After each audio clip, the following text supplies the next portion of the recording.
Le cannabis endommage votre cerveau de manière irréversible, même si vous n'êtes pas un consommateur régulier. Une étude récente, publiée dans la revue médicale JAMA Network Open, a exploré l'impact du cannabis sur l'activation cérébrale lors de diverses tâches cognitives.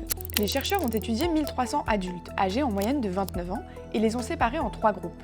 Les utilisateurs lourds, ayant consommé plus de 1000 fois au cours de leur vie, les utilisateurs modérés, avec une consommation comprise entre 11 et 999 fois, les non-utilisateurs, en ayant consommé 10 fois ou moins. Pour chaque tâche, les chercheurs détectent les zones d'activité du cerveau et l'intensité de cette activation. Un usage intensif sur le long terme, combiné à une consommation récente de cannabis, a montré des résultats préoccupants. L'activité cérébrale est réduite, en particulier lors des tâches de mémoire de travail. Nous avons observé une diminution d'environ 14% de l'activation cérébrale pendant la tâche de mémoire de travail chez les gros utilisateurs par rapport aux non-utilisateurs. Ce qui est alarmant, c'est que les chercheurs n'ont observé aucune différence entre les gros consommateurs ayant fumé du cannabis dans les 10 derniers jours et ceux n'ayant pas consommé récemment. L'étude met donc en évidence que les effets délétères se manifestent sur le long terme. Des différences entre les hommes et les femmes ont aussi été observées.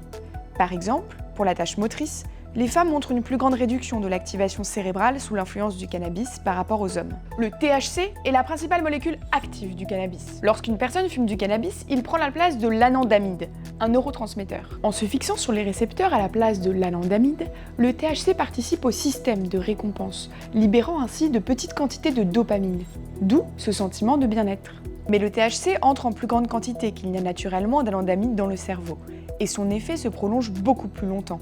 Le THC sature donc temporairement notre système d'autorégulation. Or, le cerveau est un organe qui recherche l'équilibre moléculaire en s'autorégulant. Si des circuits excessifs de dopamine persistent, ces régulateurs dans le cerveau peuvent temporairement se fermer, ce qui explique l'angoisse et les symptômes de paranoïa, parfois associés à la consommation importante de cannabis. Si ces effets sont prolongés, ils peuvent petit à petit endommager le cerveau de manière irréversible.